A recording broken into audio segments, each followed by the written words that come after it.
El periodismo une y el Fútbol Club Barcelona, como dice su himno, a Germana.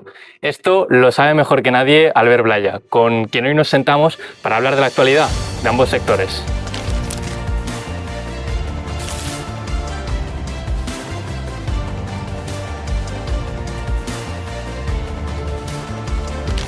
Muy buenas, ¿qué tal a todos y a todas los que estáis ahí detrás de la pantalla? Como bien veis, hoy tengo aquí sentado al lado Albert Blaya, periodista deportivo y muy tuitero. Albert, ¿qué tal? ¿Cómo estás? ¿Qué tal? Encantado de estar aquí con vosotros. Bueno, para nosotros es un placer tenerte aquí, que seas la primera entrevista y si te parece, bueno, por cierto, felicidades por tus 2 años en YouTube que lo acabas de anunciar. Si te parece, vamos al grano y vamos a hablar un poquito de la actualidad del equipo que sobre todo tú tratas en YouTube, que es el Fútbol Club Barcelona. Creo que las 2 temporadas que ha tenido Flick han bordado la excelencia, con 5 títulos en 2 temporadas. Me gustaría preguntarte qué crees que es aquello que se dice del Barça de Flick, pero que realmente es mentira.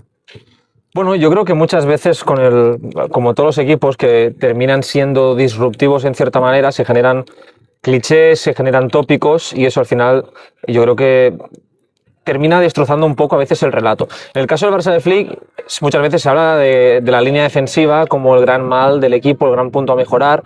Yo creo que no es tanto eso, para mí es el gran tópico quizás, porque si bien es cierto que podemos coincidir, la defensa del Barça no está entre las quizás 2-3 mejores de Europa, yo no pienso que el Barça sea un equipo débil defensivamente por su línea defensiva, sino por el hecho de que asume que lo que suceda en la última línea no es tan relevante como lo que suceda en otras líneas, ¿no? Y eso muchos equipos de Europa no lo hacen así, no se construyen de esta manera. Entonces yo creo que el Barça, partiendo de esta base que es un poco extraña, es decir, es como si inviertes los cimientos de una casa y empiezas a construir por la delantera y por lo tanto el tejado es la defensa, yo creo que es lo que pretende Flick. Y por lo tanto para mí es una cuestión sencillamente de elección filosófica, incluso si lo quieres decir así, de Hansi, de entender que su equipo se construye desde el ataque y que es el ataque la defensa. Por lo tanto, no creo que el Barça tenga un problema, por ejemplo, con la línea defensiva. De hecho, en las cifras seguramente lo que marca es que esta temporada han encajado menos goles que la temporada pasada.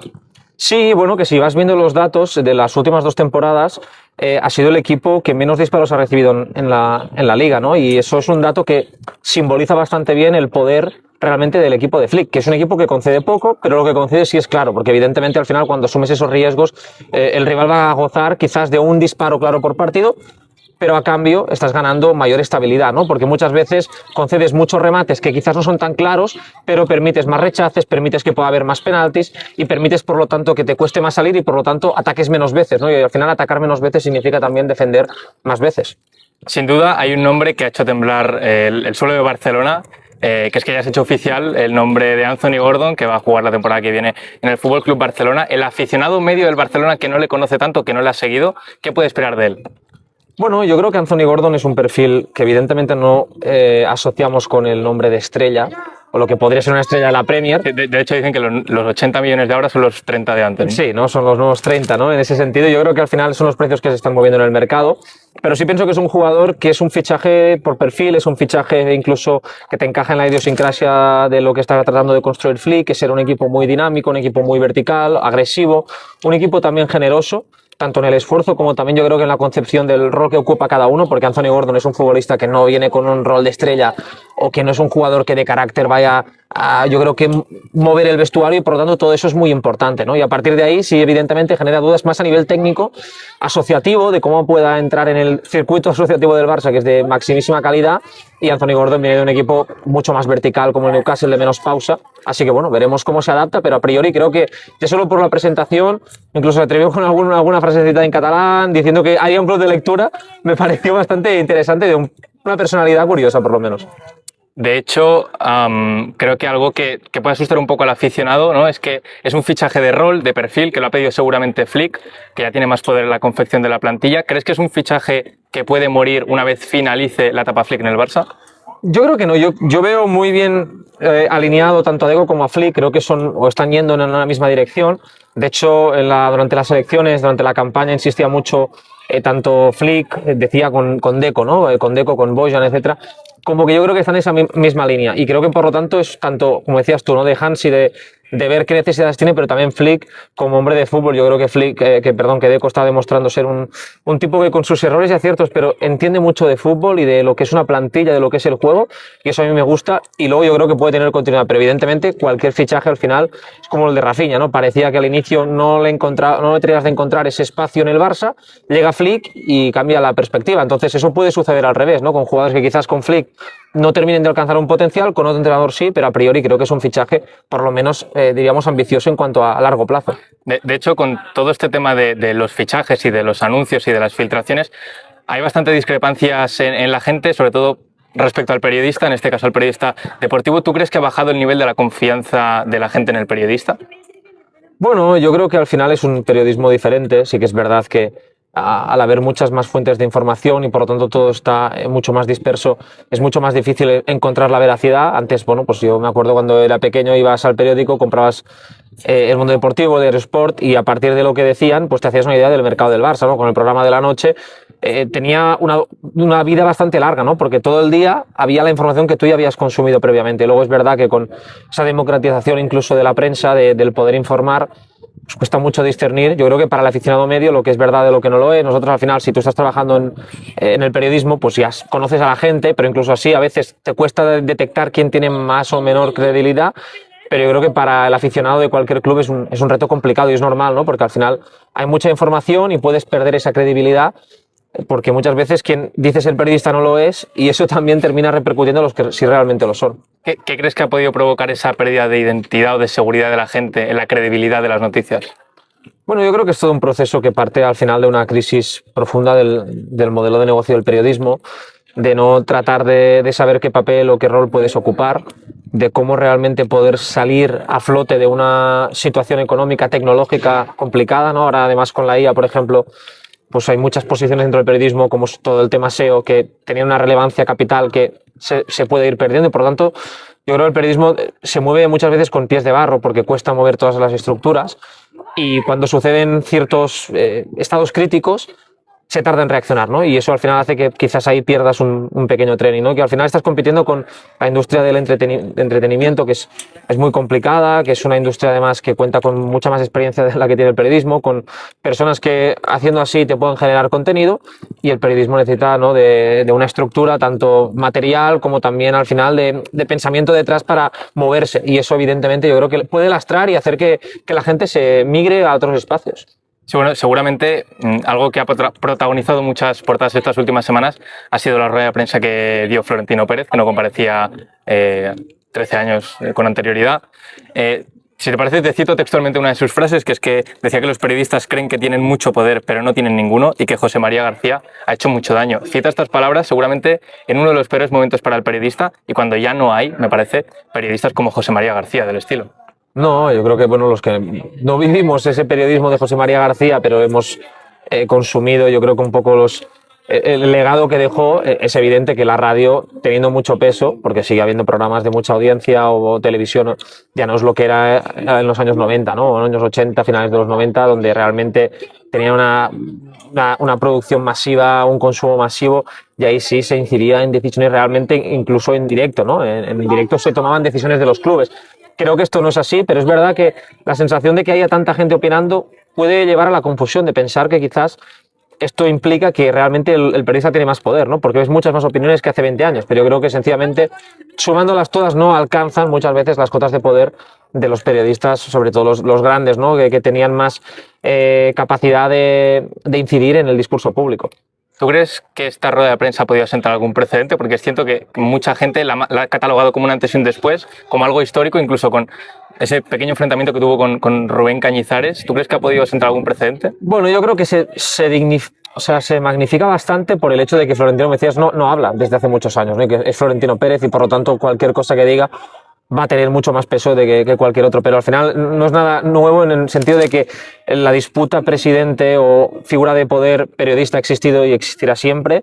Creo que es evidente que muchas veces incluso ahí hubo, ¿no?, ese enfrentamiento abierto con el ABC y tan solo con ese periodista porque era el representante. Eso sí, yo creo que es un tono más folclórico, es decir, con el tiempo lo veremos así, ¿no?, con cierta gracia, pero es verdad que yo creo que el periodista también hizo bien, ¿no?, en marcar una línea, porque lo normal ahí es quizás hacerse pequeño en ese momento ante Florentino Pérez, pero me parece que al final esto, de hecho, incluso te diría que es hasta bueno que haya el contacto, la disputa, el roce entre periodismo y poder, ¿no? Porque a veces hay ruedas de prensa institucionalizadas, se lee un guión, no se permiten preguntas, bueno, por lo menos se permitieron preguntas, eso se aplaude, y está en todo el derecho Florentino de quejarse con el periodista de reprenderle luego. Entonces yo creo que eso para mí es periodismo y es algo que disfruto incluso como consumidor. De hecho, este tipo de disputas, ¿tú crees que son sanas y fortalecen bastante al periodista en un momento, como te digo, que parece que ha perdido cierto poder siendo una figura tan importante dentro de un Estado con libertad de expresión y en un sistema democrático? Bueno, creo que más allá de todo eso, al final sí que lo que estás permitiendo es la confrontación, y la confrontación siempre es positiva, porque yo creo que un sitio donde la confrontación no existe, donde no hay grises, donde no hay matices, donde todo es blanco y negro, te lleva, yo creo que a un punto de no retorno, ¿no? Y en el mundo del periodismo deportivo, del mundo del fútbol de élite, que está tan apartado, que siempre vemos que hay tantas barreras, al final yo creo que es positivo que, por bien o por mal, haya ese roce, ¿no? Y por lo tanto se empiece a poder confrontar el discurso público. Y las elecciones en Madrid, evidentemente, estamos viendo a un Florentino dar entrevistas, un Enrique Riquelme desconocido también, incluso ir al podcast de Jordi Wild, que es algo que sí, hace 10 años diría, ostras, una persona además con tanto poder adquisitivo del mundo empresarial yéndose ahí, es algo que puede chocar, pero habla precisamente de esos nuevos tiempos, lo que te decía, ¿no? De esos nuevos actores que aparecen y con los que el periodismo también tiene que convivir. En esa rueda de prensa, que ahora nos vamos a ir alejando un poco, el hasta a día de hoy presidente en funciones del Real Madrid arremete con mucha fuerza contra la ABC, también contra el grupo editorial, que es Vocento en este caso, y había un medio hasta hace cosa de un año que pertenecía a ese mismo grupo editorial, que era Relevo, al que tú perteneciste. ¿Cómo fue tu experiencia en el medio? Bueno, muy buena, la verdad. Fue mi primera gran experiencia en un medio de comunicación, un medio que además no existía y nacía nuevo, y por lo tanto, con toda la ilusión que había, porque era una redacción muy joven, confiaron en mucha gente que, como yo, pues era nuestra primera experiencia, nuestra segunda, y realmente para hacer cosas, es decir, no ir ahí a hacer refritos, no ir allí a llevar los cafés para que se nos entienda, sino ir allí a realmente tener un puesto importante dentro del medio, ¿no? Y hacer periodismo. Hacer periodismo, claro, cada uno en lo suyo, pero te daban cierta libertad y he podido hacer cosas muy, muy chulas que guardo un muy buen recuerdo, compañeros que son amigos. Entonces, bueno, mi experiencia fue muy buena. Desgraciadamente, por temas sobre todo empresariales, económicos, el medio no pudo terminar teniendo la vida que se le prometió desde un inicio, porque realmente esto es así. Se prometieron 5 años y al final se cortó el grifo cuando estaba por encima de las expectativas en aquel punto, y me pareció bastante extraño, ¿no?, el discurso de Florentino, porque realmente es arremeter contra un medio que ya ni existe, que tampoco se puede defender, y por lo tanto es un poco, bueno, como absurdo, ¿no? Como el que está arriba de todo metiéndose con el que está abajo de todo. Sí, completamente. De hecho, tú en lo que más parte formabas era en la parte de la prensa escrita, que si no me equivoco es seguramente dentro de las 3 cosas que tiene el periodismo, ¿no? Televisión, radio y prensa, es la que más te gusta. Sí, yo ahí escribía, es verdad que también tenía una parte en Twitch que se hacían cosas, pero no era tan relevante, y a mí lo que más me gusta es escribir, cualquier formato, pero allí pues tuve la oportunidad de hacer entrevistas a entrenadores, de hacer reportajes, de poder ir a los sitios, que eso al final a nivel económico es lo que muchas veces cuesta, ¿no? De que un medio cualquiera te diga, no, te pagamos esto para que vayas y escribas y expliques lo que estás viendo, ¿no? Y eso al final Relevo me lo dio. Y sí, la parte escrita es la que más disfruto y también a la vez es la más complicada, ¿no?, en el mundo actual, aunque yo creo que también es la que, juntamente con la parte audiovisual, la que te puede diferenciar, ¿no? Una buena pieza escrita, un buen reportaje con fuentes o una buena entrevista que te puedas leer, guardar, para mí sigue siendo de lo mejor que se puede hacer a nivel periodístico. ¿Crees que tuvo Relevo cierta influencia en el joven ahora en un mundo donde ya no ves a chavales, no sé, mismamente de mi edad, comprando en el kiosco el periódico? ¿Crees que tuvo cierta importancia, influencia y Relevo en toda esa gente joven, ¿no? Pues al final creaba contenido, creaba periodismo en redes sociales, luego también a raíz de artículos, de noticias, con su propia aplicación móvil. ¿Crees que tuvo cierta importancia? Porque era un medio bastante plural y creo que me daba la sensación hecho para los jóvenes también. Totalmente. Yo, que no soy una persona que en redes sea experta ni consuma mucho contenido vertical, pero sí te das cuenta de que realmente la gente que estaba haciendo contenido solo en redes, en Relevo, bueno, es gente que realmente es muy buena, formatos innovadores, constantemente pensando cosas para ya no solo atraer, como dices tú, al público joven, que evidentemente esto se hizo, sino para que incluso el público que no está acostumbrado a eso lo consumiese, ¿no? Y pensar formatos independientes para cada plataforma, para Twitch, para TikTok, para los reels de Instagram. Eso también atraía al final a nivel económico a empresas que querían hacer brandings, ¿no?, con Relevo. Y la verdad que yo creo que muchos otros medios copiaron de lo que se estaba haciendo, ¿no? Y lógicamente, porque al final el periodismo es ver lo que funciona, tratar de adaptarlo con la gente que tienes y con tus ideas. pero sí, para mí en ese sentido fue bastante pionero relevo y de lo mejor, por no decir lo mejor que se hizo. ¿Te has quedado un poco huérfano de esa etapa? Bueno, sí, porque también tenía amigos, ¿no? Y es lo que más echa en falta. Es verdad que yo al final ya estaba como colaborador, entonces era diferente porque no era el día a día en la redacción, no estaba ahí metido, pero sí que, ostras, me daba la libertad también de poder ir escribiendo mis artículos, de tener una seguridad económica. Y eso, claro, cuando pierdes ese sostén, te quedas, ¿no?, flotando en el mundo del periodismo, que como autónomo es, bueno, como todo es difícil, ¿no? Porque al final muchas veces tienes que ir peleando cada cosa, tienes que ir exponiéndote constantemente para que la gente sepa que estás haciendo esto, y también desgasta, ¿no? El hecho de no, en relevo, pues tú cuando trabajas en un medio escribes o locutas y se queda ahí, no tienes que ir defendiendo o, diríamos, publicitando lo que estás haciendo porque ya hay un medio que se encarga de ello. En cambio, si no, eres tú y eso también desgasta un poco más. Bueno, como dices, sí que es cierto que te has podido quedar un poco huérfano, pero llevas 2 años, como hemos mencionado al principio, metiéndole mucha caña a tu canal de YouTube, donde creas contenido sobre todo Barça, y cuando un periodista deportivo dice el equipo del que es o del que es soporte, se genera también cierta discrepancia en el aficionado, con que se deja de ser objetivo, que solo habla bien de un equipo, ¿no? En tu caso del Fútbol Club Barcelona, pues que del Real Madrid quizá no hablas tan bien. Pero sin embargo he escuchado que a ti la palabra objetivo, porque mucha gente elogia eso de ti, no te gusta. Bueno, yo soy honesto, intento ser honesto con lo que veo porque al final yo creo que todos tenemos nuestro bagaje, nuestra forma de ver las cosas, y precisamente el hecho de desmarcarte de cualquier otro periodista es porque eres subjetivo y porque tú dices las cosas de tu manera de ver, ¿no? Sí que es lo que digo, creo que soy honesto y a mí me da absolutamente igual porque yo desde un inicio, cuando me empecé en Twitter, pues yo lo hacía más como estudiante de periodismo aficionado, entonces no tenía sentido que de repente hiciese ver que no sé de qué equipo soy, pero yo creo que, bueno, como he hecho durante mi etapa en relevo y anterior y posterior, pues he hablado del Madrid, del Atlético, me da absolutamente igual. Y eso te lleva problemas con los de un lado y luego con los del otro, ¿no? Porque la gente que es del Barça dice que cómo hablas bien, que buscas que la gente del Madrid te diga que no sé qué, y cuando lo haces del Madrid o cuando haces del Barça, evidentemente los del Madrid te dicen que, claro, es del Barça y todo es mal, ¿no? Y muchas veces es gente que ni te sigue, pero que ya te mete en una cesta, eres esto, y por lo tanto tienes que actuar de una determinada manera o tus opiniones tienen que ser así. Y evidentemente a veces pierdes el tiempo contestando a gente, pero es verdad que cada vez menos porque es un poco absurdo tratar de debatir con quien no te quiere escuchar o con quien ya tiene una idea preconcebida. De hecho, he visto alguna vez que, sobre todo, tú te centras en el análisis táctico del Fútbol Club Barcelona, y gente que te ha criticado un poco, ¿no? Que esto lo pueden utilizar otros equipos para analizar al Barça y que el contenido que estás haciendo... Bueno, eso se me lo tomo muy a broma porque al final es como, ostras, sí, la gente a veces sí que como que viene del huerto, ¿no? De decir, hostia, que si incluso en un equipo, estamos aquí en el campo del Manresa, tercera federación, tienen analistas preparadísimos y hay un sistema de scouting y demás, imagínate, hablamos del máximo nivel del Barça, ¿no? Como si los rivales del Barça no supiesen. Al final yo siempre digo, es pasarlo bien, ¿no? Haces vídeos hablando de fichajes, pero es que estos son imposibles, pero claro, estás dando pistas a no sé quién, o estos jugadores no sé qué. Digo, ostras, es que al final esto es para pasarlo bien, es hacer un contenido serio, porque yo me lo tomo en serio de, ostras, hago mis apuntes, veo los partidos, me preparo cosas, pero a la vez es un contenido para que todos lo pasemos bien, que el fútbol tiene que ir de esto, ¿no? No se trata de tampoco perder la cabeza ni pasarlo mal, evidentemente. Bueno, pues creo que, como tú bien dices, que con esto podríamos concluir que se trata de pasarlo bien, que al final el periodismo puede crear rivalidades, puede crear una división de opiniones, pero que al final la objetividad o la subjetividad seguramente queda en el pensamiento de cada uno. Independientemente de esto, Albert, te quiero agradecer tu tiempo, las instalaciones también del Central Sports Manresa, que nos ha dejado estar aquí hoy, y de nuevo te agradezco y gracias. Nada, muchas gracias a vosotros, evidentemente al Central Sports Manresa, a ver si traemos suerte y otro ascenso en un año, y mucha suerte en el proyecto.